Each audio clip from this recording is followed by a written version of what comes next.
I can't pass up the opportunity to comment on, calling both YouTube videos documentaries and calling what I consider to be kind of an overfunded YouTube video a documentary too. Like, it feels like there's something there. I'm Ophi YouTube videos. I am a lesbian and a feminist, and I have been coming back again and again in my mind and on this channel to the recent HBO docuseries Quiet on Set.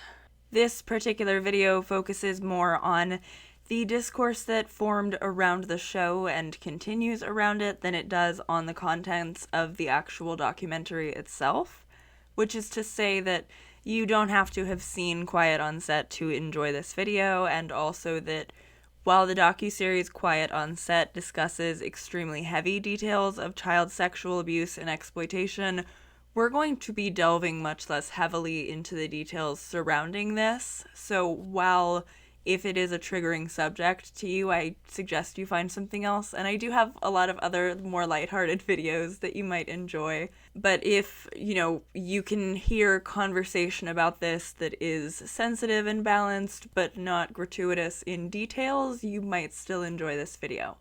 Speaking, though, of sensitively covering something, I don't subscribe to that whole algorithm game of talking around words so that it shows your video to more people. I think that it is more useful to just use grown-up language to refer to things.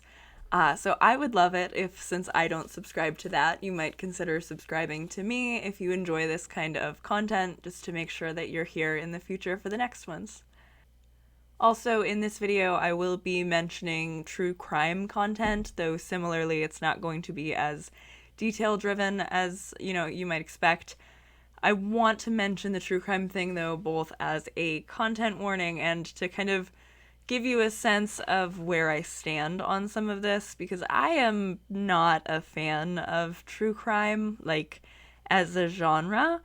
I'm not above it. I don't think it's inherently always bad or exploitative, but I do think that a lot of it is, a lot, more than some people who are soft on true crime, if you will, give it credit for. So this video is written with that being my personal understanding of true crime. I'm not a huge true crime person, but if you are here because you like the nuance corner, it's unlikely that I mean whatever your favorite true crime thing is. And unless I do. Sorry. Are you meowing? Come on up. Come be part of it. I always mention this in my videos, and I know it is not at all an uncommon thing for someone of the age range that I, and probably statistically also you, fall into, that I have had a long-standing fascination with what I would have probably referred to until very recently as whatever the hell was going on at Nickelodeon when I was a kid. And now I struggle to name it quite so flippantly. If you care enough to click on this video in the first place, you likely already know this, but, salient background here. Dan Schneider was a writer and producer on a bunch of Nickelodeon shows between the years of 1994 and 2019. Some context on that time frame, that is from significantly before I was born until significantly after I stopped being young enough to watch Nickelodeon. And it's not even just that he had a bunch of jobs at a bunch of shows, specifically these shows that were so characterized by the trademarks of his extended universe that he was making were the brand identity for Nickelodeon and their live-action comedy programming. This guy was iCarly, Victorious, Drake and Josh, Zoe 101. And then he was internally investigated in 2019 following reports of the toxic workplace that he seems to have perpetuated. And while he was cleared by them then of any actual sexual misconduct, his contract, wasn't renewed, and the locks to the studio were reportedly changed. But, Dan ruled Nickelodeon for a huge percentage of my life, though a percentage that will continue to get smaller and smaller as I get older. I was 1 year old and a couple months when the Amanda show began.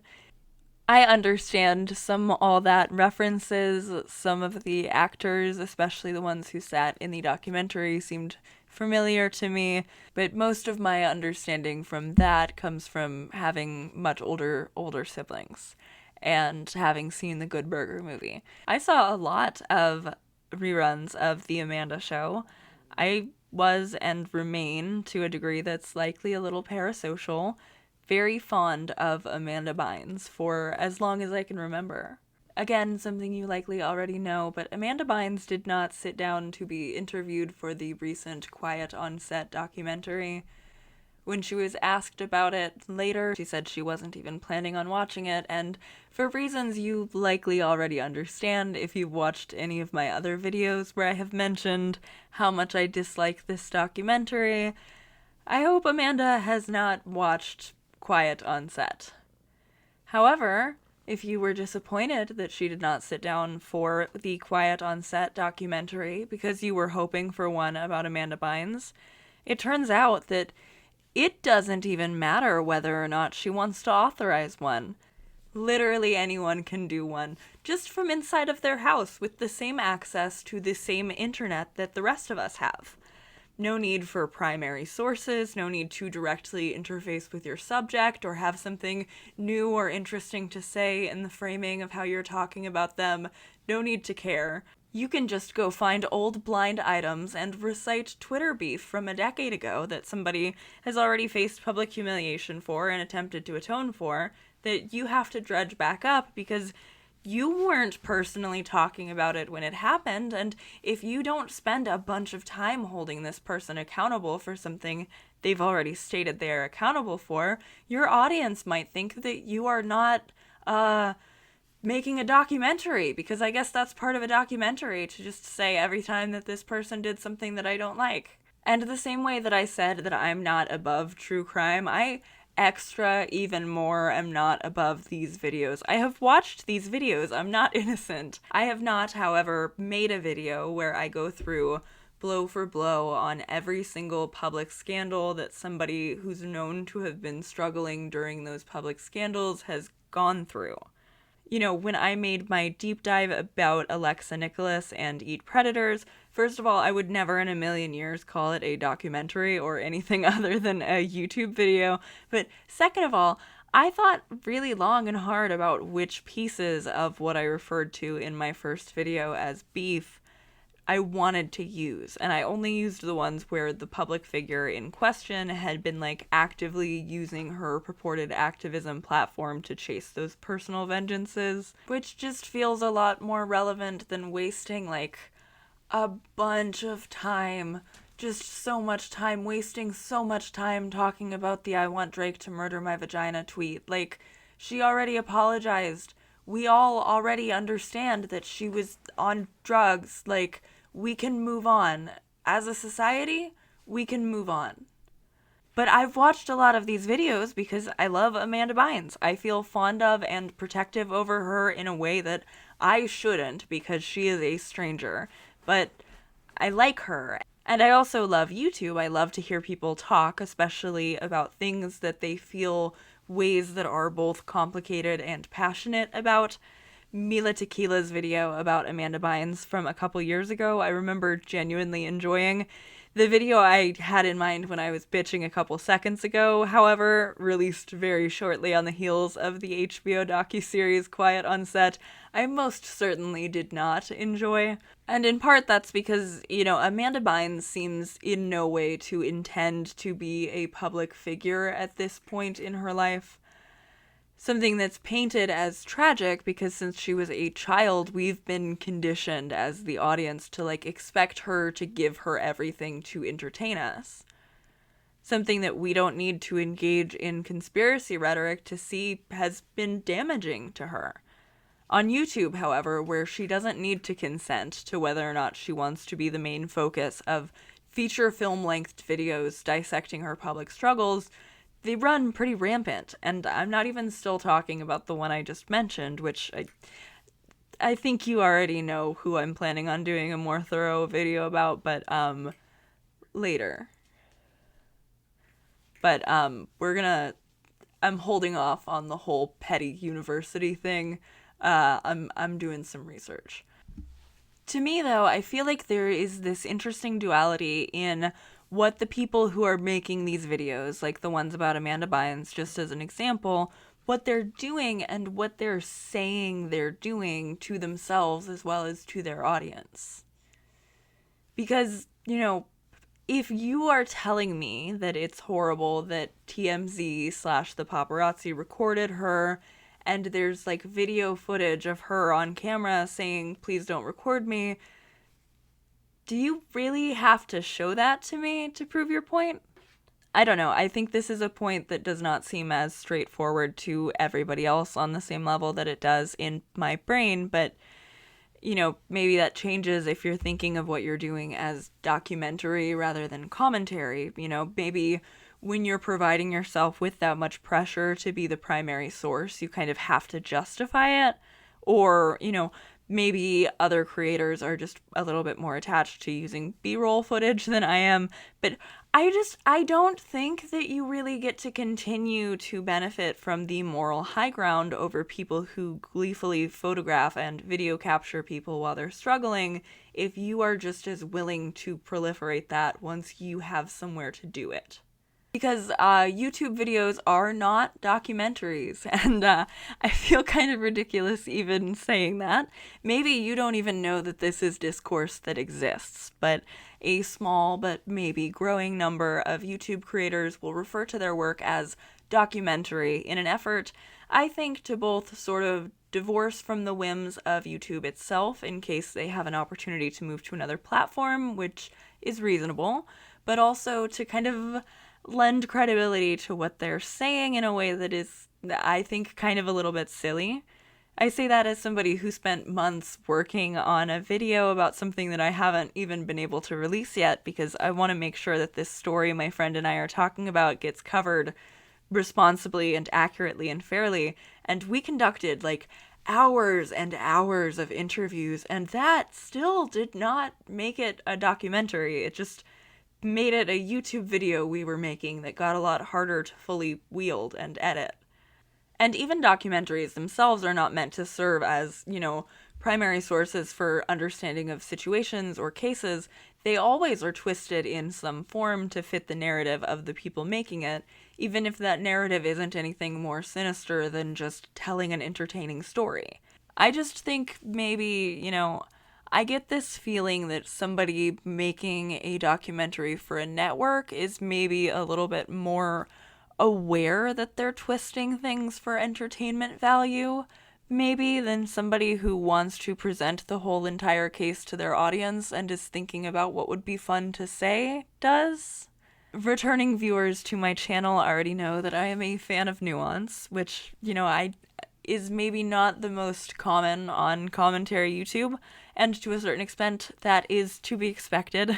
Anyone making a commentary video is just somebody who has an opinion and a desire to record themselves expressing that opinion. So, that doesn't always mean that it's an opinion with nuance. And, simply presenting things and then saying, well, that's technically a conspiracy, after you've taken the time to lay out the conspiracy in an otherwise convincing way, that's not nuance, it's storytelling. And storytelling is okay, it's not inherently bad, but it's not unbiased the way that it likes to present itself. You'll never hear me say that my videos are unbiased. I'm giving commentary, I'm giving my opinion on things, but I do try to make it clear when what I'm saying is opinion-based and when what I'm saying is just a reporting of the facts. But that recording of the facts is always going to have been curated ahead of time in terms of what was going to make me be able to tell you the story in the way that's going to be the easiest to follow, But it isn't even just the commentary videos that I feel strangely about, and not even just the paparazzi footage that I think is a bit odd to repeatedly recirculate. Commentary around the culture of Nick, and especially since Quiet on Set, it often passes around what Dan would call in his defamation complaint footage taken out of context from hours of shows.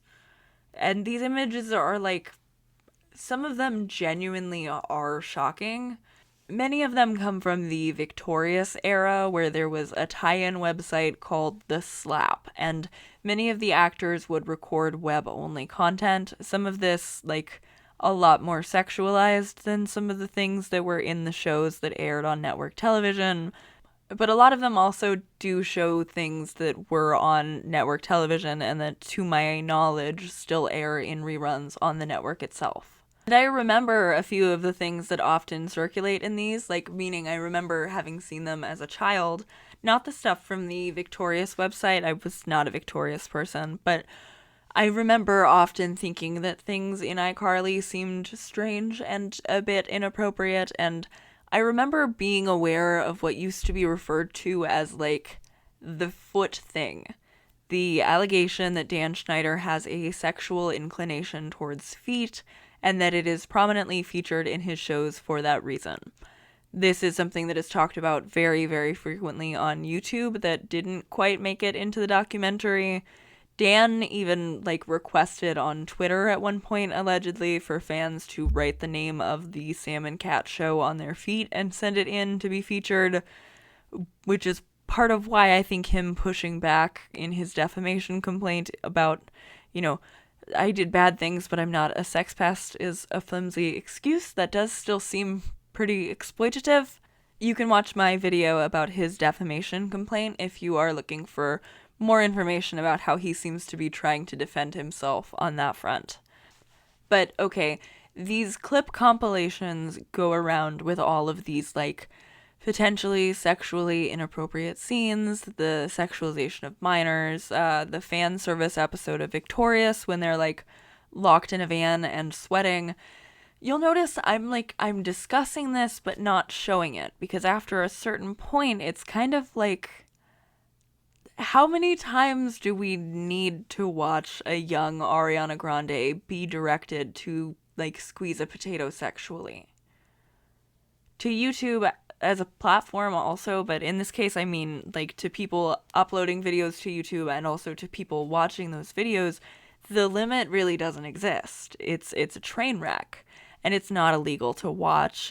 It was on Nick, and it might still be on Nick sometimes. It's not even, like, hidden or lost media. It's just the highlights of some things that really should not have been on something for children or produced with such young actors. And when that's over years, as it was when it was written and filmed, it's a lot easier to conceptualize that this might have happened so often because it was, like, a lazy fallback joke. But then it is very hard to go back to seeing it that way once you've, like, watched them all back to back to back. A lot of them do sort of exist in context, and a lot of them I think don't. I think a lot of them don't get any better when you know what was going on around them. It isn't to excuse them or any of Dan's behaviors, but it also makes the concept of these things sneaking through a little bit easier to wrap your head around. Like, in my brain, now that I have, like, seen all of that, in my head, iCarly is, like, the weird foot stuff show, and Victorious is even weirder and more inappropriate, and that seems to be true to some extent, but there was also other stuff going on. And, the thing about all of this, about commentary videos, about the situation, about the clip compilations, about Quiet on Set, frankly, is that it is fascinating. So many people find themselves, like, unable to look away from this, completely, absolutely caught on the question of, like, how did that happen? How did so many people think that this was okay, that this, like, not only happened, but continued to happen for so long? Quiet on Set, the docuseries, it gets closer to, like, actually answering this than anyone on YouTube could have when they were speculating from their rooms. They have interviews with former cast members and their families. They worked to unseal previously private sealed letters of support in the Brian Peck case, and also had people who had directly interacted with and been abused by Brian Peck give testimony. But it also in a lot of ways falls back over and over again to showing us those clips and trying to shock us. And I hate to agree with Dan Schneider's defamation complaint here, but in that they took issue with this warning in the beginning that gets given of like, if you're a child of the 90s, this is going to ruin that for you. And the Dan complaint is mad that they used the word ruin. And I think it is kind of clear that this documentary exists from a sensationalized piece of the internet meme, like the whole ruined childhood thing. It's that, and it also wants to be an investigation because it wants to be taken seriously. It is true crime. So it has to act like a more sophisticated version of the ruined childhood thing. But the show wants to show you something that will unsettle you because you used to like it or something like it as a child. It wants to be very upset that something bad once happened that is now over. It wants to show you people crying and mourning and then just send you and them back out into the world without, like, caring about those people who are still grieving and adjusting from the trauma that they survived due to these environments and what they're doing now, or whether or not children are currently in those environments being protected from similar issues to what the people who have just given testimony told us about. So in a lot of ways, I think of this fascination around the crimes and misconduct on the set of these Nickelodeon shows as being a sort of like shallow end to true crime as a whole. I mean, it is a crime. A few of these perpetrators were arrested and charged, but it isn't true crime in the, like, learning all of the details about a gruesome horror for, like, an hour-long episode podcast and then moving on with your life and never thinking about them again kind of way. Because true crime about the Nickelodeon scandal, if that's what we're calling it, you know, it's about people you sort of already know. People who you already feel kind of fond of, like how I feel fond of Amanda Bynes. People who you already had some level of investment in, and it's drama that you feel like you almost have some sort of stake in already. Not just culpability for having watched and enjoyed it as a child and kind of fed the beast that was perpetrating this, but do you sort of feel like you were there? We all watched this happen, and the documentary is asking, we all watched this. We all let this happen, but especially those other people who were actually right there. So how did they watch it happen? But the answer to that is, like, remarkably boring. It's banality of evil type shit. Like, it isn't so much a huge conspiracy and secret cabal as it is a situation where everybody was encouraged to actively suppress that voice in their head saying, isn't this weird? That's both sort of obvious and very insidious to me. This idea that Dan was able to create a set where anybody who said, hey, why are we doing that joke? Isn't this a little bit too sexual? Or who said, hey, maybe we shouldn't put our underage lead in a hot tub. You know, it seems like they couldn't say that without being, it seems, maybe a little afraid that they would have been looked at as the one who was being lecherous towards these children. And even if they were willing to risk being side-eyed for why they would bring that forward, would they be willing to risk being fired for, you know, implying that their boss was getting a kick out of this? If that boss was widely understood, even by people who he didn't directly work with on his sets, to be emotionally abusive and volatile? You know, while I don't think that that absolutely 100% absolves everyone who didn't just eventually say, hey, this is fucking weird at some point, you know, exactly, it does explain it to me. Because I do kind of think sometimes, you know, practically any adult celebrity who guest starred on one of these shows could have gone on a late night show and been like, hey, did you guys know it's kind of fucked up over there? And, you know, they never did. And maybe that's because if you don't know what kids' TV is like and you think everyone's having fun, you don't know that it's weird as hell over there.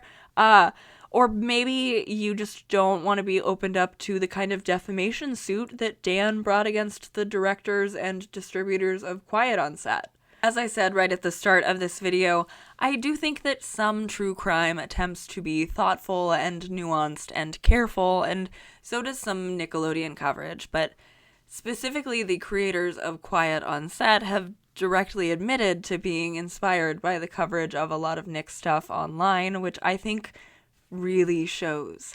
And then, as a result of that, a lot of people are now also making videos about all of this in ways that they wouldn't have previously covered it because, well, now there are a lot of new things to make thumbnails about.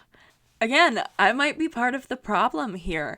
I'm making videos about this because I love talking to you all about it, but I've also covered Quiet on Set quite a few times since its release, and I know that it's something many of us have an interest in and feel like I'm at least not sensationalizing in a way that people who are gleefully calling him things like Dirty Dan might be, feeding into what might end up just being a never-ending loop of YouTube content and irresponsible documentaries feeding each other even more than they already do in this fucked up little ecosystem. This particular little ecosystem, though, of Quiet on Set and commentary YouTube feels potent enough to comment on and, like, prominent in my mind as I'm making content discussion like this, because obviously I in no way want to sensationalize the information being presented here. Like, a pretty obvious intention of this channel is for it to be a place where you can come sort of hang out and slow down the way that we think through something together. And,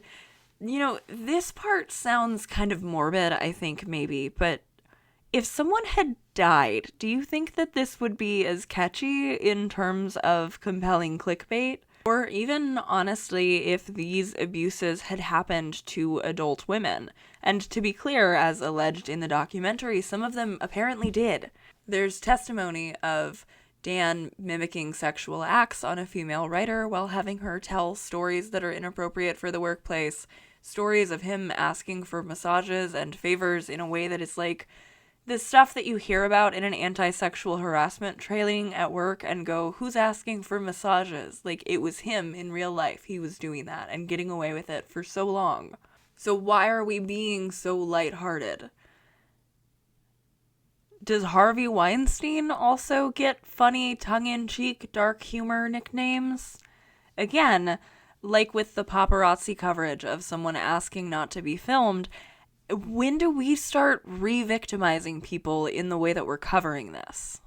I think not resorting to nicknames is a good one. I don't say that because I am concerned Dan's feelings will be hurt by being called Dirty Dan in a way that I, like, care about, because fuck that guy. But I say it because I think making light of these things, connecting them to other child sexual abuse issues that get made light of, like calling him Dan Get in the Van Schneider, I just think that that is not good, the same way that I think making don't drop the soap jokes is not good. Like, maybe we just should not make some things into funny little punchlines. And also, you know, I think the fact that this man's name is now increasingly, with Quiet on Set, synonymous with, like, putting children in situations that are now understood to have been sexually exploitative, that's a worse thing to have to live with anyway than whatever nickname you think is going to get you likes and shares. So maybe don't let something dumb catch on enough that people forget his actual name.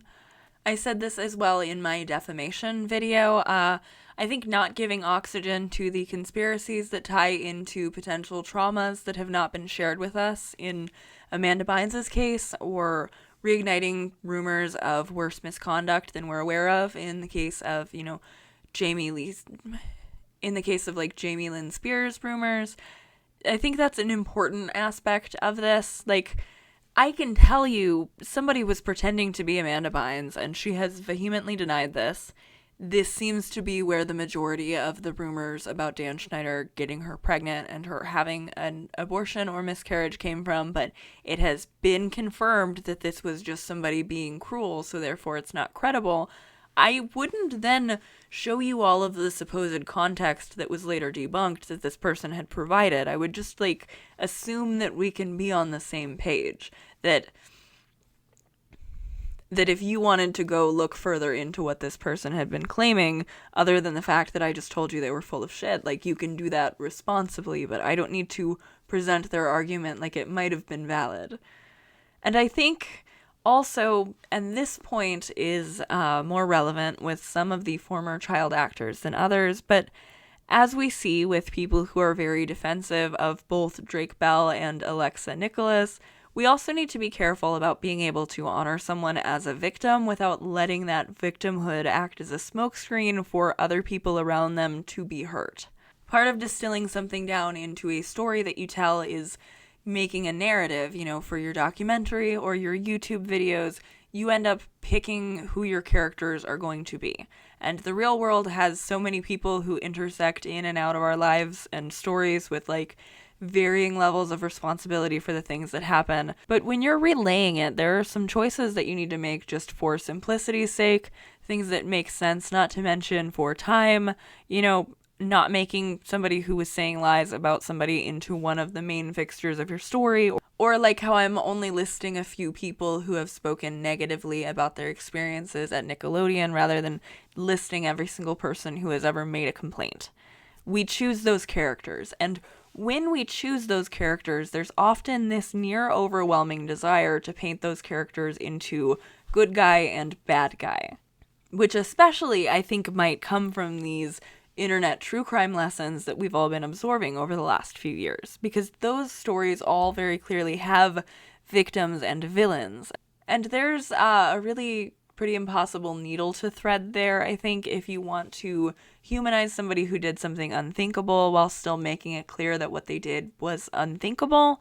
It's why I don't bother trying to humanize Brian Peck when I speak about him, because I don't care what his reasoning was, and even then I'm told I'm defending him. So it feels incredibly likely to me that true crime must operate in a similar way, where nuance kind of looks like allegiance to a lot of people. So, they go through their sources and they don't even think about the fact that, police documentation is a valid source for research, but it is irrevocably colored by the fact that it is from the police and how the police did that investigation and how that went. Everything that's not made with direct contact with people who were involved is still going to be biased in some way because of the documents coming from the cops. And I feel like that's not often fully understood, maybe, by people who haven't worked through some of the feelings about the police that I have before they started reporting this way, and then you end up with propaganda kind of being a form of the reasoning underneath a lot of things that are said and done in true crime. Even when they're saying that they don't quite trust the police, they're still often trusting documents from the police. It's just interesting. Quiet on Set offers us victims who we already know, and a handful of villains who victimized those victims to varying and horrific extents. And that's because that's what's easy to stomach. The same way that it, makes clear that Drake Bell's plea bargain and felony were not due to him pleading guilty to the sexual misconduct portions of the allegations against him, and rug sweeps away the existence of abuse allegations made against him by other ex-girlfriends. Because that's what's easy to stomach. That he made a tiny, forgivable mistake and is all better now, before he's actually done the work to become better, without regard for the women who are just casualties on the road to recovery for Drake Bell. The women who are traumatized more recently than he was traumatized and are already being told to get over it while he processes his own trauma from a similar age much longer ago. And, the villains it offers us outside of the man who caused that trauma, Brian Peck, it offers us Jason Handy and Dan Schneider, but it also offers us a few other options I think are odd. Because it gives us the people who wrote letters in support of Brian Peck, something I find worthy of criticizing, but also not quite worthy of full-scale cancellation in cases where the letter writers weren't given accurate details about what their friend had gotten into trouble about. And it also offers us Drake Bell's mother as a villain, and she doesn't get to speak for herself. Not getting to speak for yourself is bog standard for YouTube coverage, but, in a documentary where her ex-husband is interviewed and she's framed less as somebody who was, manipulated into giving access to her son and more as somebody who was maybe a little bit too lazy to drive him to auditions, we spend so much time watching Drake Bell's father cry as he talks about something so unimaginable, and it's for our entertainment. Like the clips of things that were for our entertainment before we knew that they were jokes that weren't just operating on the feet are funny, messy stuff is funny level. We initially giggled at them when we were children, and they were also for our entertainment then, and then also become for our entertainment in this like childhood ruined cringe moment compilation scene.